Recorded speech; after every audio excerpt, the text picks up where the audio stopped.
الله الرحمن الرحيم. أبدأ بسم الله والرحمن وبالرحيم دائم الإحسان. فالحمد لله القديم الأول الآخر الباقي بلا تحول،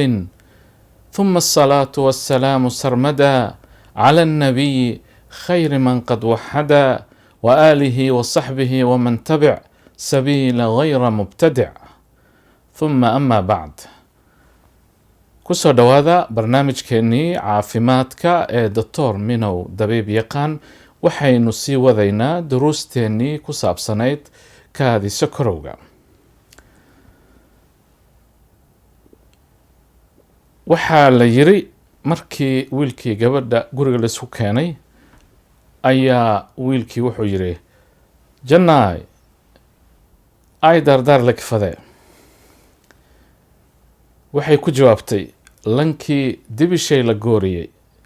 qofkii dibigiisii la gowracay ayaa daardaar laga rabaa. marka qofka haddii ay sokor ku dhacdo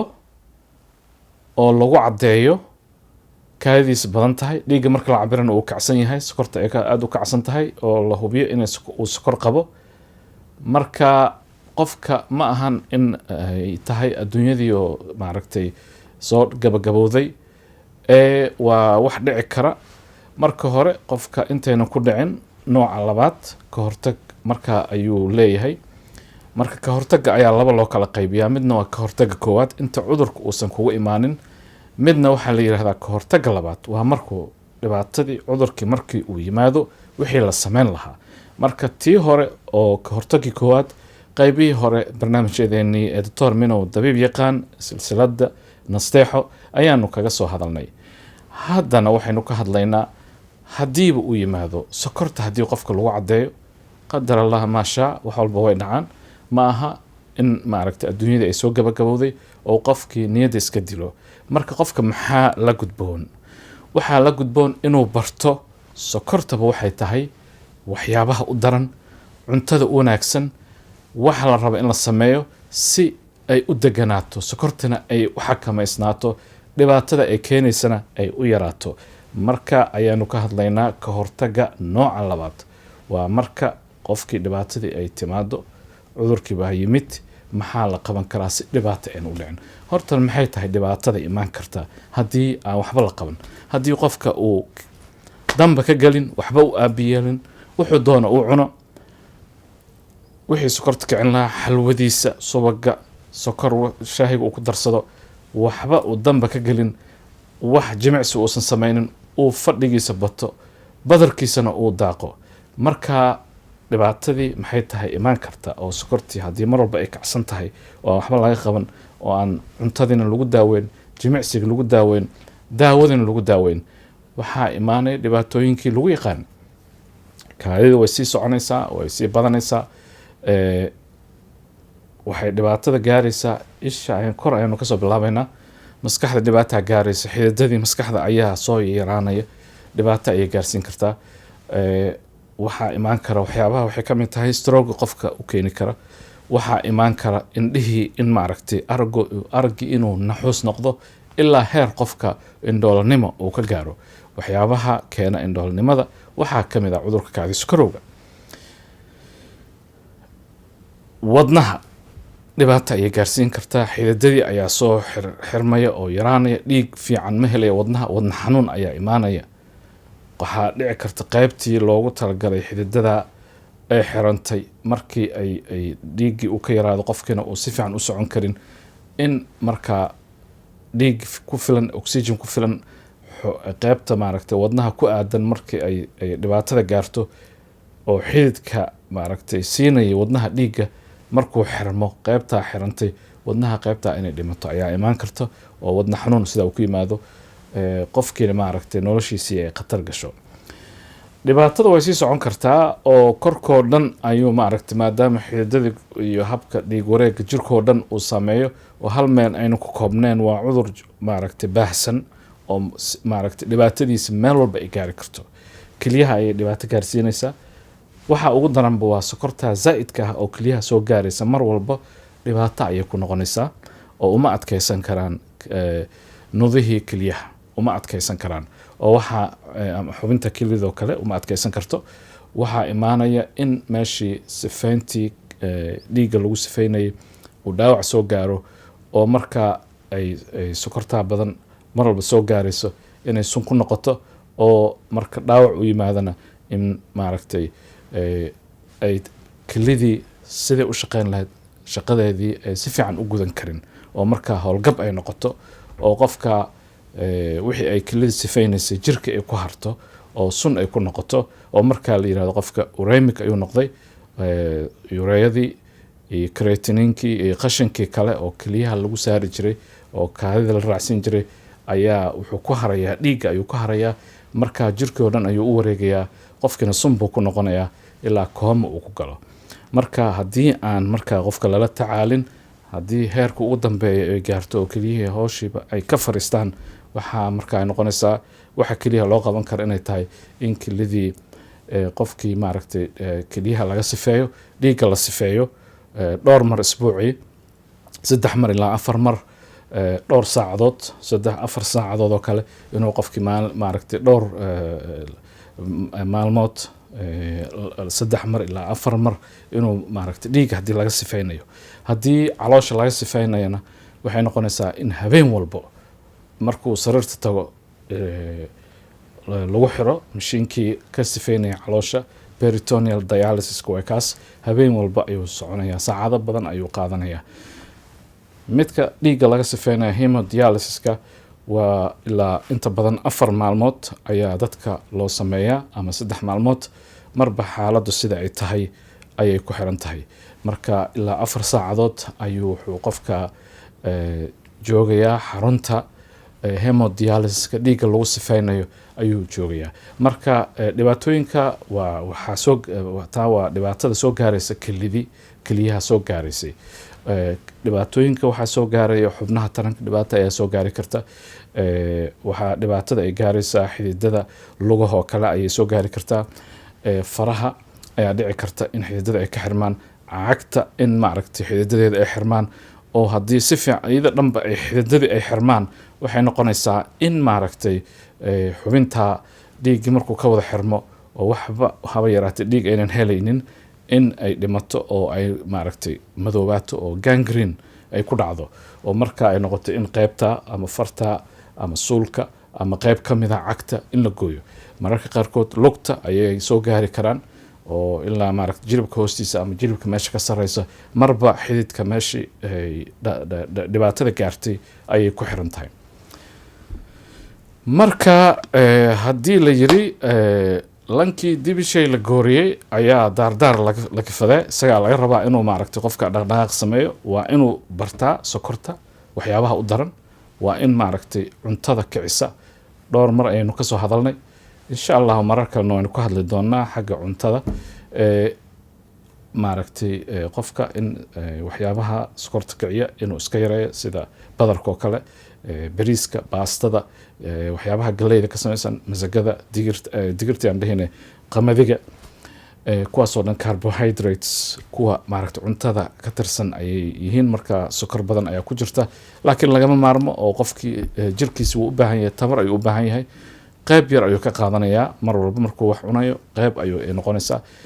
saxankii ayuu 4 u qaybinayaa wixii kicin lahaa maaragtay sokorta qayb maaragtay 4 qayb marka loo qaybiyo hal qayb ayay noqonaysaa qaybna waxay noqonaysaa wixii proteinka ah sida hilibka oo kale ay maaragtay ama malayga ama doorada ay ka imaan kartaa wuxuu qaybta kalena ay noqonaysaa khudaarta iyo miraha fruitka ayay noqonaysaa marka dietka in la ilaaliyo waa muhiim tan labaad haddii dietka markuu qofkii ilaaliyo sokortiina ay weli degi la'dahay kaadida ay badan tahay dhiigga marka laga cabirana sokorta ay kacsan tahay waa in marka tallaabada kale la qaadaa oo ah qofka in jimicsi uu sameeyaa mar walbana waa muhiim jimicsiga inuu sameeyaa tan kalena waa inuu daawada qaataa daawada marka koowaad afka ayuu ka qaadanayaa haddii ay tahay nooca labaad haddii ay tahayna nooca koowaad kaas ka hortagmaba lehba wax iska imaanayo barnaamijyadii hore ayaynu kaga soo hadalnay tan inta badan caruurta ku dhacda nooca koowaad ee kaadiskorowga waa ilmaha uu ku dhacaya qaar buu ku dhaca qaarna kuma dhaco wax dhibaato oo maaragtay ay sameeyeen ama reerka ka yimaaday xaggooda ama il ku dhacdayna ma aha, waa un pancreaska ayaana soo dhiiqaynin dheecaankii hormoonkii loo yaqaanay insulinta oo shaqadeedu ay tahay in sokorta ay yarayso. marka nooca koowaadba hadduuba uu yahay daawo afka laga qaata oo anfacaysa ilmaha ama qofka nooca koowaad qaba ma jiro. wuxuu u baahanayaa qofka ama ilmaha inay insulin qaataan haddiiba loo heli karo, iyadoo dietkan la ilaalinayo, jimicsigana lagu darayo. nooca labaad daawada waxaa lagu bilaabaya daawada afka laga qaato, 1 daawo 2 daawo 3 daawo marba duruufta siday tahay ayay noqonaysaa. haddii markaa muddo qofkii isagoo qaatay haddana sokortii weli ay kacsan tahay, calaamadihii weli ay jiraan lagu yaqaanay sokorta,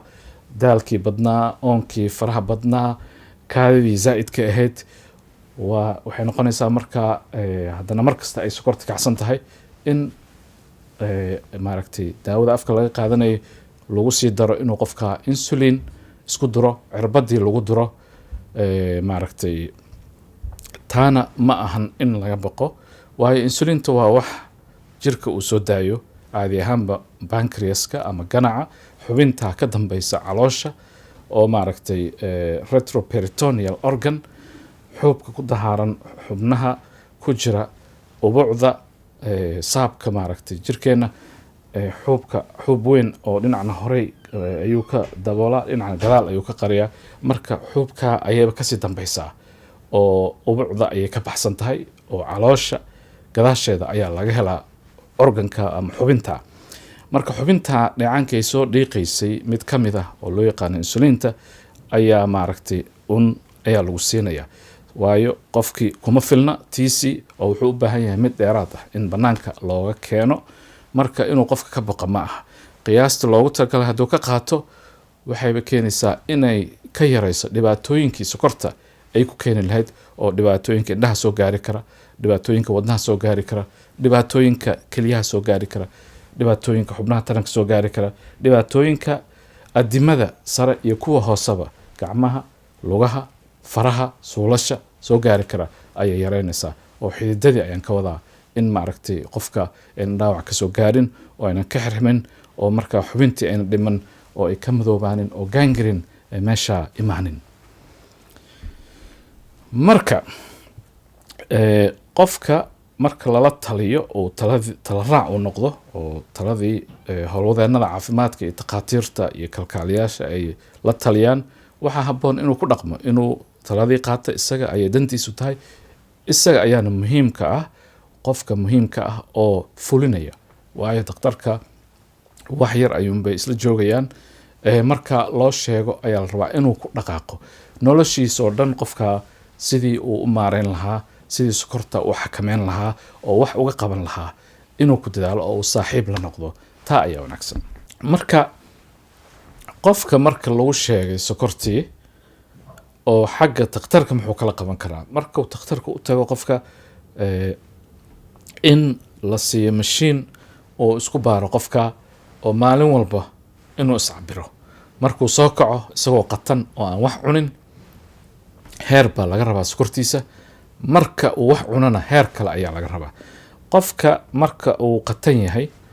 subaxdii oo kale 8 saac ayuu jiife ka soo qaad, oo cuntadii 8 saac 10 saac ka hor ayaa ugu dambeysay. marka waxay noqonaysaa in sokorta markuu cabiro, haddii ay caadi tahay aynan kacsanayn 130 iyo wixii ka hooseeya ayaa fiican. qofka sokorta qaba waxay ka bilaabanaysaa markuu qatan yahay 8 saacadood iyo wixii ka badan, markuu qatan yahay 126 milligram per dl ayay ka bilaabanaysaa. wixii 100 iyo 125 u dhexeeyana waxaa weeye qof qarka u saaran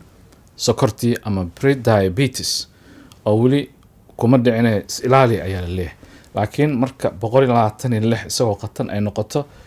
2 mar qofka marka laga helo, waxaa lagu caddaynaya sokor inuu qabo. marka lagu caddeeyaba haddii marka uu iscabiro inay caadi tahay, sokortiisa aynan kacsanayn ama cudurkii dhibaato uusan kusoo wadin, waxaa lagu garanayaa in sokortii 126 iyo wixii ka hooseeya ayaa fiican. laakiin hadduu sokor qabo 130 135 waa iska macquul, laakiin 140 inay dhaafto ma fiicno. markuu qofka wax cunana 2 saac kadib markuu iscabiro inay 200 u dhawaato sokortii 200 mg per dl inay intaa u dhawaato ma fiicna 200 markay kasii saramartana dhibaatadii way kusii badanaysaa hal mar kaliya ma dhib weyn ma aha laakiin inta badan markay aad u kacsan tahay oo 200 ay dhaafto ayuu dhibka badanayaa waxaa kaloo qofka taa waa midda joogtada ah maalin walba wixii uu sameyn lahaa maalin walba cuntadiisii inuu ilaashado sokorta markuu cabiro inay qiyaasta ay fiican tahay laakiin mid waxaa jirto dhowrkii biloodba uu takhtarka ama shaybaarka looga qaadayo oo la yiraahdo hemoglobin A1C hemoglobin A1C waa maaragtay hemoglobinta waa protein ku jira unugyada guduudan ee dhiiggeena oo oxygenta qaada marka caadi ahaan hemoglobinta oxygen inay qaadaan ayaa loogu talagalay oo xubnaha ay geeyaan samabada ay kasoo qaadaan xubnaha ay geeyaan si maaragtay xubnihii ay u helaan oxygenta ay ku neefsan lahaayeen oo cuntadii iyo maaragtay waxyaabihii falgalladii jirka ka dhacayay ay u isticmaalaan oxygenta marka haddii taa waa mid caadi ah laakiin hemoglobinta waxay kaloo ku xirantaa glucose-kana way ku xirantaa marka waxaa jira boqolkiiba waxaa loogu talagalay tiro go-an marka ay ka yar tahay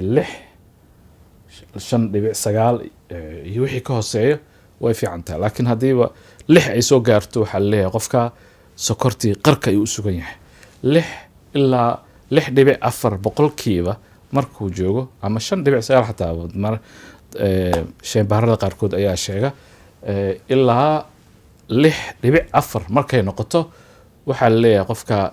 qarka ayuu u saaran yahay oo pre-diabetes way qofka haddiise 6.5 uu soo gaaro boqolkiiba tiradii hemoglobinka ku xirneed glucose-ka ayaa batay macnaha marka qofka sokor ayuu qabaa meesha ayay ka bilaabanaysaa wixii ka sareeyana dhibku uu sii kordhay marka qofka sokorta qaba waa inta badan 6.5 way ka sareynaysaa ilaa qof aad iyo aad u dadaalaya inuu yahay mooye haddii 7 ilaa 7 waa okay waa maaragtay waxaa leeyahay waa sokorta muddadii dhowrkii bilood ee soo dhaafay inta badan sokortii way xakamaysnayd oo way deganayd 7 iyo wixii ka hooseeya 7 hadday dhaafto waxay noqonaysaa waxaa leeyahay sokortii way kacsanayd oo marka wixii dheeraad ah oo la qaban kara qofka inuu jimicsiga kordhiya cuntadii dietka inuu sii ilaaliyo daawada in wax laga bedelo ama wax lagu daro haddii maaragtay 8 ay gaarto 9 ay sii gaarto 10 11 12 dhibka uu sii badanaya marka waxay noqonaysaa in insulin la isticmaalo si sokortii loo dejiyo qofka muxuu kaloo sameynayaa sokorta inuu cabiro maalin walba A1C-ga hemoglobin A1C-ga hemoglobinta ku xiran glucose-ka boqolkiiba inaysan 7 gaarin 7 iyo wixii ka hooseeya way fiican tahay waa mid waxaa kaloo laga rabaa sanadkiiba ugu yaraan hal mar inuu la kulmo qofka sokorta qaba takhtarka indhaha oo isha gadaasheeda la fiiriya oo la fiiriya shabaqa isha retina inay dhib soo gaarin sababtoo ah meesha ayay ka bilaabanaysaa haddii aan maaragtay sokorta hadday kacsan tahay dhib waxaa gaari kara shabaqa isha ayaa gaari kara oo qofka arigiisa inuu hoos u dhaco nuxuus noqdo oo ilaa uu ka gaaro indhoolnimo ayaa imaanaysa marka si intaa u dhicin in laga fiiriyo mar walba markii wax la arkana laser ayaa lagu gubaa oo takhtarka indhaha ayaa taa shaqo ku leh midda kale waxay tahay qofka in la fiiriyo keliyihiisa inay fiican yihiin dhowrkii biloodba in maaragtay dhiig laga qaada keliyihiisa u shaqeynayaan la ogaadaa in kaadi laga qaadaa kelida inaysan luminaynin protein dhaawac hadduu kelida ku dhaco proteinka ayay sii daynaysaa marka ka hortag ayaa jira oo daawooyin la qaato oo loogu talagalay sida grupka ACE inhibitorska loo yaqaano kale ama lisinopril ama losartan kuwa ayaa ka mid ah. Marka dhakhtarka ayaa kuu sheegaya haddii heerkii maaragtay ay dhaafto loogu talagalay kelidii laga rabay, heer maaragtay borotiinka tirada ay daynayso hadday badato, dhibaatadii waxaa badanaysa ku dhacaysa meesha sifayntii samayn lahayd, kaadida sifaynaysay ee kelida ayaa dhib gaaraysa, oo markaa waxaa imaanayo in ay kelidii howsheedii ay gabto. Marka in kelidana lala socdo, kaadida la baaro, keliyihii maara protein bay sii daynayaan, taana in la ogaado. Qofka wuxuu fiirinayaa xubnihiisa, farahiisa ayuu kontroolaya. Markii kabaabisa soo gasho dhakhtarka ayuu la socodsiinayaa wixii lagala qaban karo. Markii sokorta aad loo sii xakameeyaba xididadiina maaragtay ka xirmi lahaa way yaraanayaan, oo markaa waxay keenaysaa qofka in dhibaatooyinka ku dhici lahaa inay ka yaraadaan, oo markaa nolol fiican oo tayadeedu ay fiican tahay uu ku noolaado. Marka sidan hore u sheegay ma aha markii sokor timaado in adduunkii uu soo gabagaboobay oo qofka niyadda iska dila ma aha. waxaa loo baahan yahay talooyinkii qofkii maaragtay dhakhaatiirta ay siinayeen inuu ku dhaqmo oo uu saaxiib la noqdo, oo markaa sidii la yiri ay daardaar le kafadee ninkii sokorta ku dhacdo inuu dadaalo ayaa laga rabaa. intaa hanoo joogto barnaamijkeennii Dr. Minow Dabiib Yaqaan silsiladii Nasteexo. barnaamij kale oo kanoo kale ah intaynu ku kulmayno waxaynu idinkaga tegaynaa. wassalaamu calaykum waraxmatullaahi wabarakaatuhu. allahuma laa shifaa ilaa shifaa'uka, shifaaء laa yugaadiru saqama. allahuma ashfi mardaana warxam mowtaana. وآخر دعوانا أن الحمد لله رب العالمين، وصلى الله على نبينا محمد وعلى آله وصحبه وسلم أجمعين.